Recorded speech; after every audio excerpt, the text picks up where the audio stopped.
Welcome to How to Yu-Gi-Oh! Summary, Fundamental, Format, Explanation. Chapter 1. In this video, I'm going to talk about a format in Yu-Gi-Oh! What makes a format and how knowing about the ingredients of a format in Yu-Gi-Oh! Will help you become a better player, and possibly you'll see the signs and know what to do and how to acquire a meta deck and how to maybe win a regionals, mean whatever, and all manners of things. With that being said, let's get on with the rest of the video. Chapter 2. When it comes to a format in Yu-Gi-Oh!, there are 5 things that make a format viable.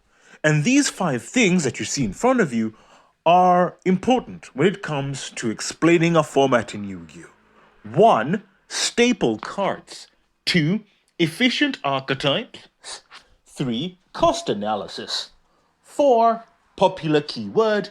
And 5. A wildcard. Nice! So let's go to the next slide and we'll talk about 1. Staple cards. Indeed, what are staple cards in Yu-Gi-Oh? These are cards with effects that are easy to use with maximum benefits 90% of the time. That's really convenient. Examples of cards like this include Infinite Impermanence, Ash Blossom, and SP Little Knight. These 3 cards all have one thing in common. They're effects that are easy to use and have maximum benefits, and 90% of the time are viable. This is what makes a staple card in Yu-Gi-Oh! When you enter any kind of format, it is vital that you find the staple cards of that format. These 3 cards are example of cards that will never go out of style. Anyways, staple cards are cards in Yu-Gi-Oh! That remain similar from format to format, and these are cards that generally don't change. While some staple cards can be added with a new set, for example, it is very rare for staple cards from format to format to change. There could be an addition to a staple card, so a new staple card comes in for a particular format, but generally staple cards remain the same as more formats go by. And we even have eternal staples. These are staples that just are always used 90% of the time, 100% of the time. One of those is Ash Blossom. Yes, Ash Blossom, since its release, from when it first came out, is an eternal staple. It has never left any format and has been in every single format. Believe it! Another eternal staple, I would say, is Infinite Impermanence. Indeed, Infinite Impermanence is looking to be an eternal staple, as since its release, it's been in every single format. Another card looking to be an eternal staple is IP Masquerena and SP Little Knight. These 2 cards look to be cards that will be eternal staples. With SP, the new kid coming on the new girl or new gentleman coming on the block, depending on the picture that you see on SP Little Knight, indeed, it's looking to be they are looking to be eternal staples. Since Masquerena has been released, it's been in every single format until now, including as well SP Little Knight. Since its release, it's been in every single format. And indeed, that is the case. So, yeah. Whether the cards in Supreme Darkness or one of those links will be an eternal staple is hard to say. Bao is really good, but I don't see it dislodging the eternal staples we have in this format.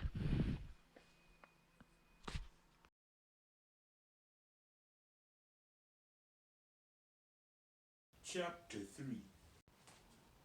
Efficient archetypes. What are they? So, when it comes to a format in Yu-Gi-Oh!, there are going to be archetypes which are going to be efficient. What does that mean? Efficient archetypes, building a board with very little effects.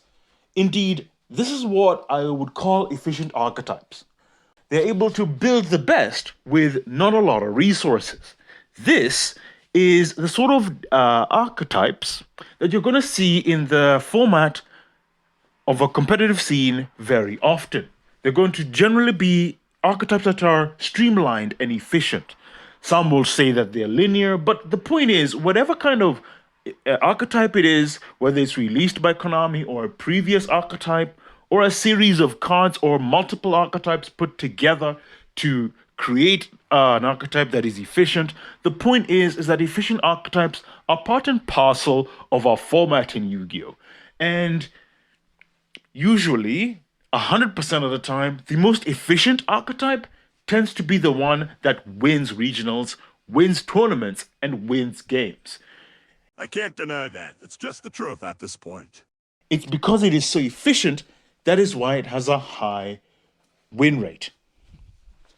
All right, let's go to the next slide and we'll talk about cost analysis. Again, when it comes to a format in Yu-Gi-Oh!, we talk about cost analysis. So what's cost analysis? Getting more value off effects. Indeed, as you play a format in Yu-Gi-Oh! And as you enter a format in Yu-Gi-Oh! And whatever new cards are coming into a set, cards that tend to be staples or cards that tend to be used by the majority of the community are usually cards that have have a minimal cost but maximum benefit. And I'll give the example again of our Bao, the Lightless Shadow. This Link 4 that has come out recently in Supreme Darkness. This is a Link 4.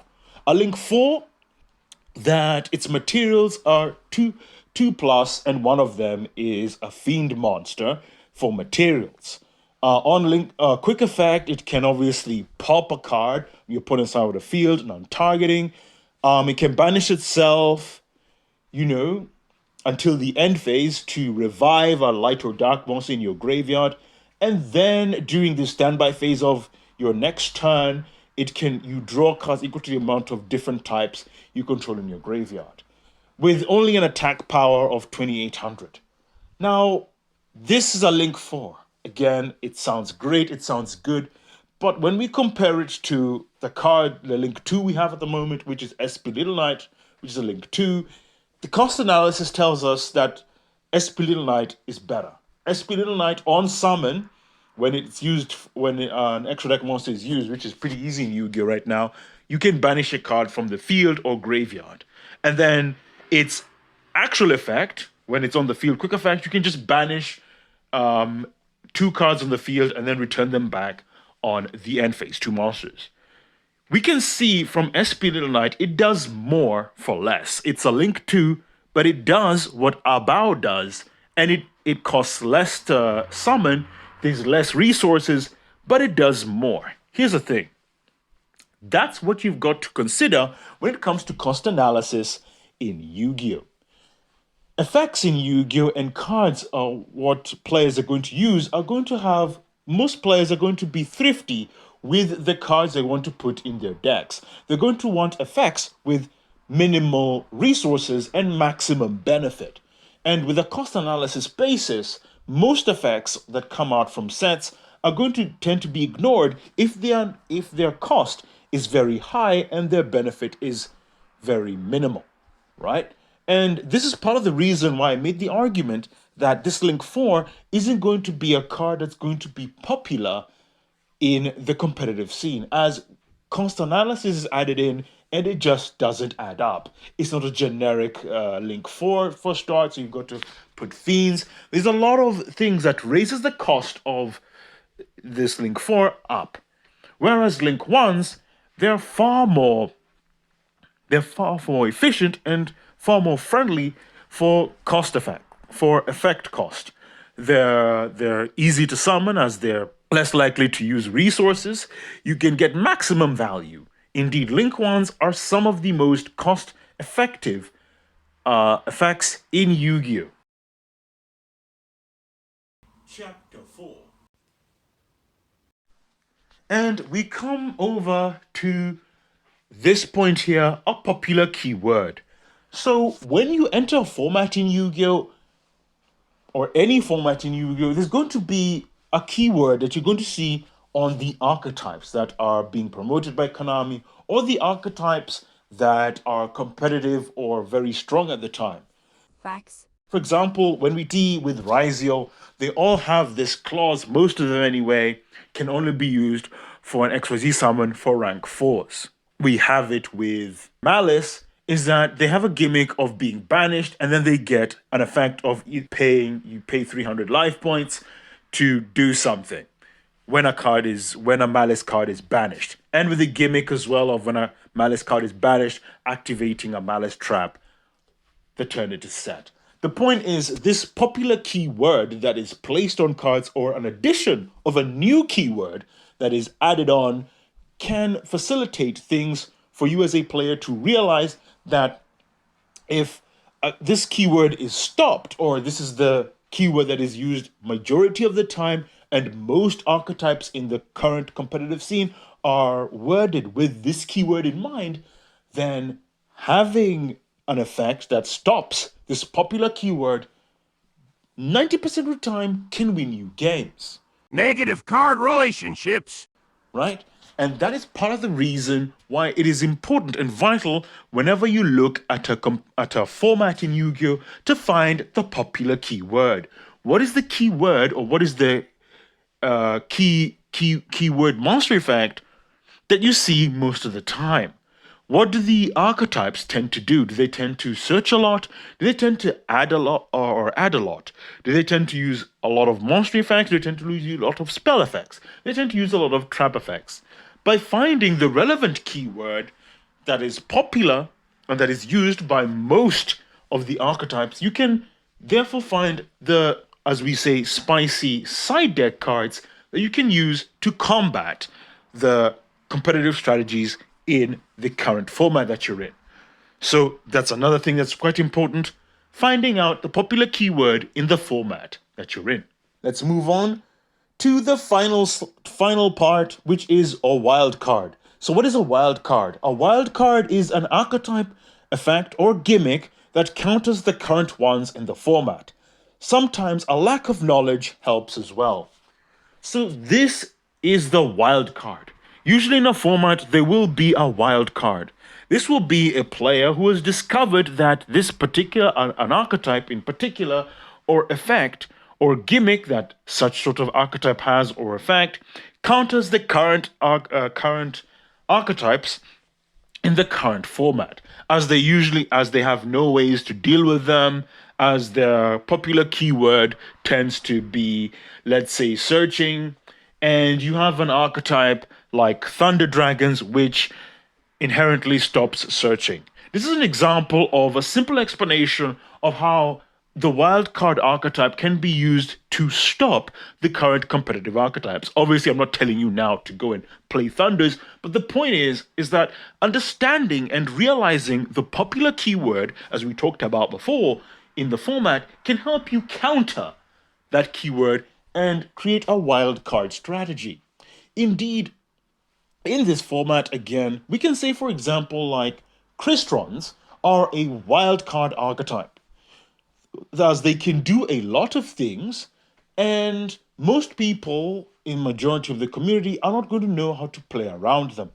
This, again, can facilitate a wildcard archetype, where the most popular archetypes are being used because of cost analysis, on a cost analysis front, and these other archetypes are left to the wayside as they're not being used, as they can offer more for less, but the thing is, they're not popular, and so because most players in the format don't have knowledge of these archetypes, as a result, you end up losing to them. And it's very easily done that these archetypes can take over regionals and can win games. One of the best examples, again, is an archetype like Centurion, which won when the format in TCG, and won at the format when, for example, Fuel Loss just came out. Now, by all stretches of imagination, Centurion was a deck, mostly in TCG, that I believe not many people in the competitive scene knew about it. They didn't know how to tackle it. You got to remember, at this time, the only way Centurion was playing was as an FTK.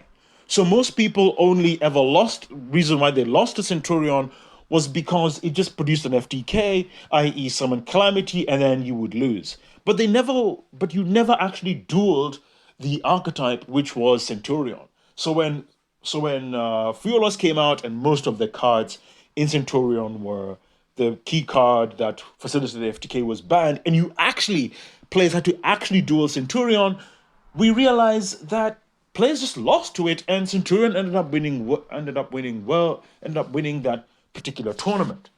For the reason being, there was a lack of knowledge, a lack of knowing what the archetype did, how it played, etc. Realize that a wildcard archetype can give you a much higher chance of winning tournaments, winning regionals, and even winning worlds if most people don't know what your archetype does in the format. So bear that in mind. Chapter 5.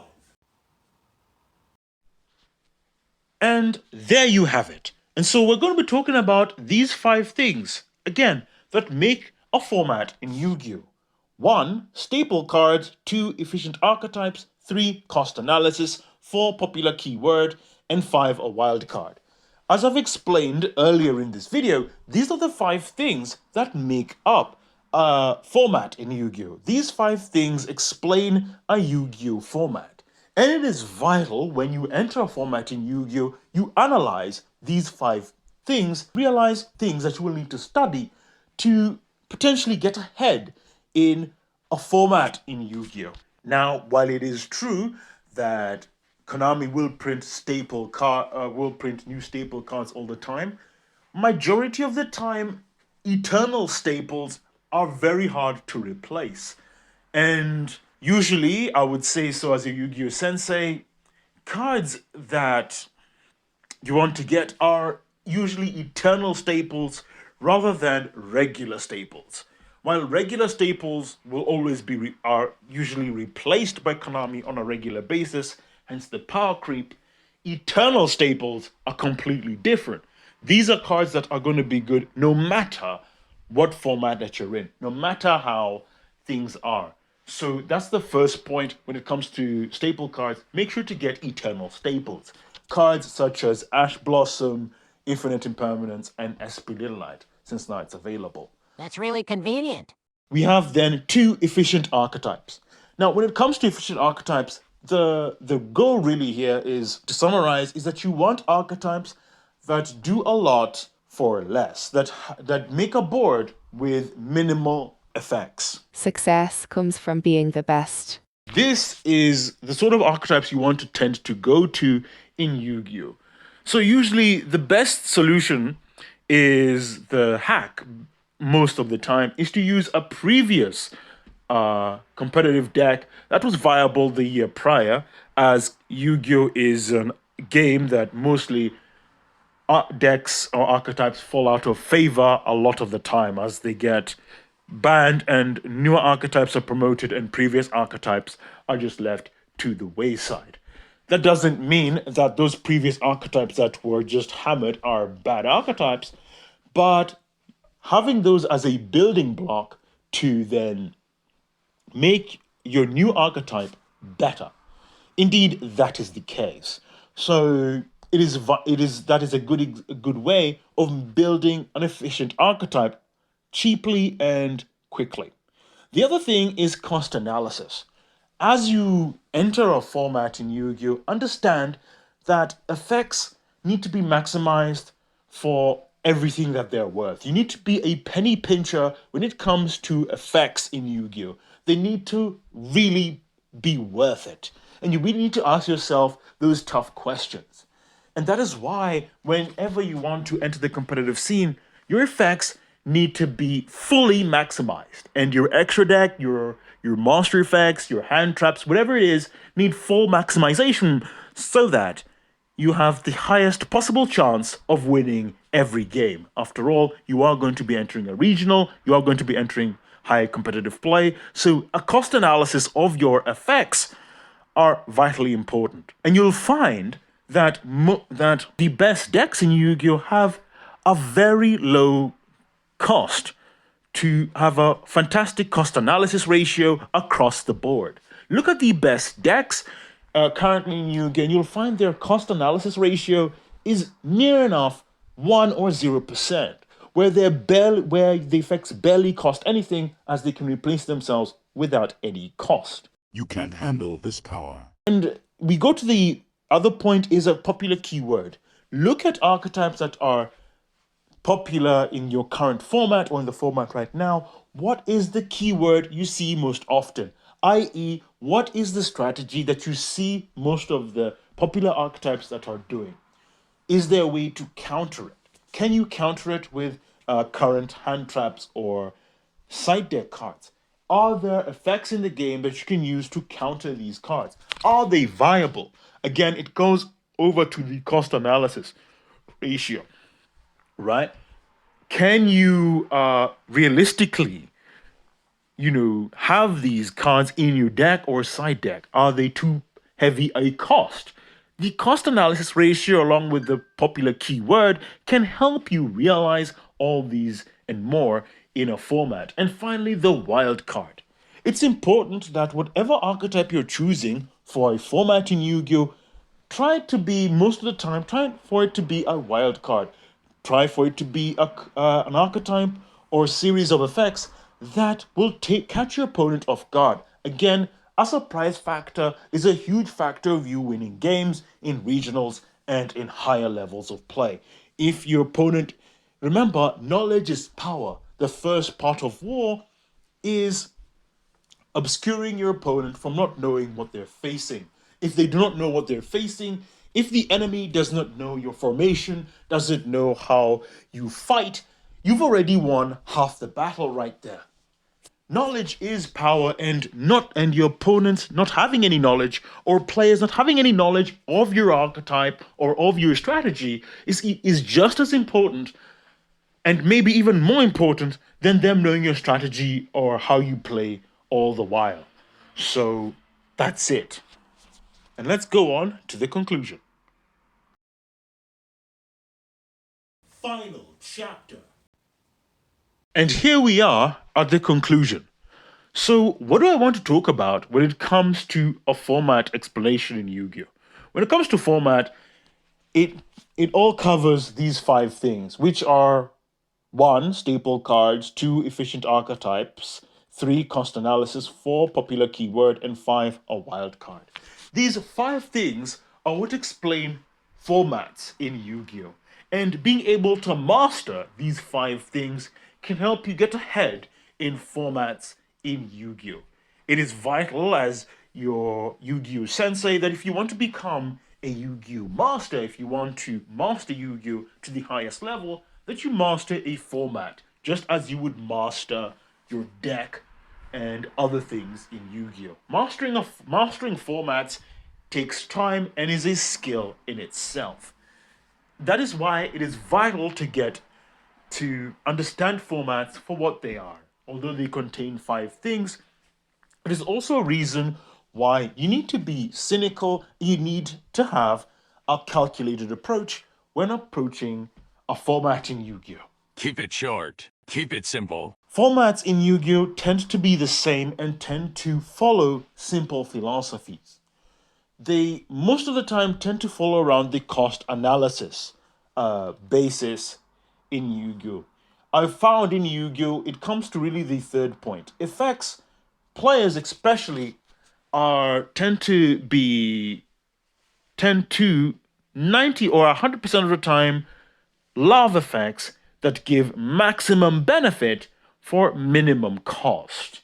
And so you will find that when you want a really good deck in Yu-Gi-Oh, if you want your deck to be extremely good in Yu-Gi-Oh, most of your effects in your deck need to be of a high potency level of effects, but with minimum cost and minimum requirements. Again, you also want a great tip for building decks in Yu-Gi-Oh, or building a really strong deck in the competitive scene, is to have cards that are flexible.